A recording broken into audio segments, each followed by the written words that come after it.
Silchar news 24 এর আরেকটি নতুন ভিডিওতে আপনাদেরকে স্বাগতম জানাই। আজকের এই ভিডিওতে বিশেষ কয়েকটি গুরুত্বপূর্ণ খবর নিয়ে আসলাম। আজকের প্রথম খবরটি হলো নতুন পরিবহন আইনের বিরোধিতায় রাজ্য জুড়ে চাকা বন্ধের ডাক চালক সংস্থা। আজ সকাল 5টা থেকে 48 ঘন্টা পর্যন্ত অসময়ে চাকা বন্ধ থাকিবে। বিশেষ করে এই 48 ঘন্টার মধ্যে বাণিজ্যিক বাহন রাস্তায় দেখা যাবে না। তার সাথে নতুন পরিবহন আইনের বিরোধিতায় 2 দিনের বন্ধের ডাক দিয়েছে নর্থ ইস্ট পেট্রোলিয়াম মজদুর ইউনিয়ন। আজ এবং আগামীকাল বরাকবেলি সহ গোটা রাজ্যে চাকা বন্ধ থাকিবে বলে খবর এসেছে। এরপরের খবরটি হলো রাজ্যে আবার সক্রিয় হয়ে উঠেছে জাল নোটের চক্র। বৃহস্পতিবার জাল নোট ও নকল সোনা পাচারকারী বেশ কয়েকজনকে আটক করেছে পুলিশ। নোয়াগাঁও জেলা পুলিশের অপরাধ শাখার একটি দলে একটি গোপন খবরের ভিত্তিতে অভিযান চালিয়ে 2 পাচারকারীর কাছ থেকে ৭৬,৫০০ টাকা বাজেয়াপ্ত করেছে বলে খবর এসেছে। এরপরের খবরটি হলো রেশন কার্ড না পাওয়া রাজ্যের লাখ লাখ লোকেদের জন্য এসেছে একটি ভালো খবর। রাজ্য সরকার থেকে ঘোষণা করা হয়েছে যে 16 জানুয়ারি থেকে 22 জানুয়ারির মধ্যে রাজ্যের সকল জেলায় মুখ্যমন্ত্রী ডক্টর হেমন্ত বিশ্ব শর্মার নেতৃত্বে মন্ত্রীরা রাজ্যের রেশন কার্ড না পাওয়া লোকেদেরকে রেশন কার্ড প্রদান করিবে বলে খবর এসেছে। তার সাথে মুখ্যমন্ত্রী ডক্টর হেমন্ত বিশ্ব শর্মা জানিয়েছে যে সকলেরা নতুন করে রেশন কার্ড লাভ করিবেন তাদেরকে 17 জানুয়ারি থেকে 28 জানুয়ারির মধ্যে রেশনের চাল দেওয়া হবে বলে খবর এসেছে।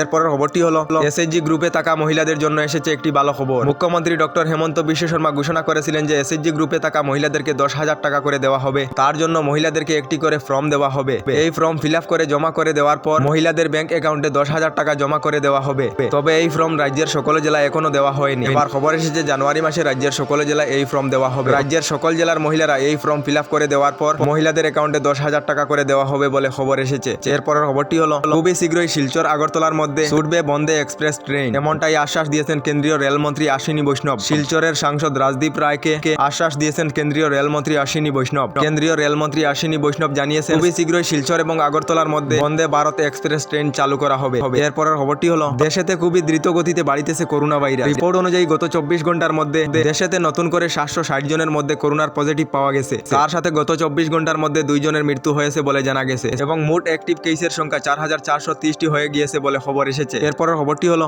দেশের লাখ লাখ কৃষকদের জন্য এসেছে একটি ভালো খবর। খুবই শীঘ্রই দেশের কৃষক সকলদেরকে পিএম কিষাণ সম্মান নিধির অধীনে 16তম কিস্তি দেওয়া হবে বলে খবর এসেছে। এবার খবর এসেছে যে সকল কৃষকের ইকেওয়াইসি সম্পূর্ণ নয় তারা পিএম কিষাণের 16তম কিস্তি লাভ করিতে পারিবেন না। কারণ হলো কেন্দ্রীয় সরকারের তরফ থেকে ভুয়া কৃষকদেরকে ছাঁটাই করা হবে বলে খবর এসেছে। আপনাদের যদি পিএম কিষাণের ইকেওয়াইসি সম্পূর্ণ নয় তাহলে শীঘ্রই পিএম কিষাণের ইকেওয়াইসি সম্পূর্ণ করে নিন। এরপরের খবরটি হলো রাজ্যের দেড়গাঁওতে ভয়ঙ্কর বাস দুর্ঘটনা হয়েছিল। বনভোজনের একটি বাস এবং ট্রাকের মধ্যে সংঘর্ষ হয়ে ভয়ঙ্কর দুর্ঘটনা হয়েছিল। এই দুর্ঘটনার ফলে বেশ কয়েকজনের মৃত্যু হয়েছে, যার কারণে দেশের প্রধানমন্ত্রী ও রাষ্ট্রপতি শোক প্রকাশ করে প্রধানমন্ত্রী নরেন্দ্র মোদী জানিয়েছেন দুর্ঘটনার ফলে যে সকল মৃত্যুর মুখে পড়েছেন তাদের পরিবারকে সরকার থেকে 2 লাখ টাকা করে আর্থিক সাহায্য করা হবে। তার সাথে যে সকল আহত হয়েছেন তাদেরকে 50,000 টাকা করে দেওয়া হবে বলে ঘোষণা করেছেন প্রধানমন্ত্রী নরেন্দ্র মোদী। আমাদের ডেইলি খবরগুলি ভালো লাগলে আমাদের ভিডিওতে লাইক দিয়ে চ্যানেলটিকে সাবস্ক্রাইব করে নেবেন।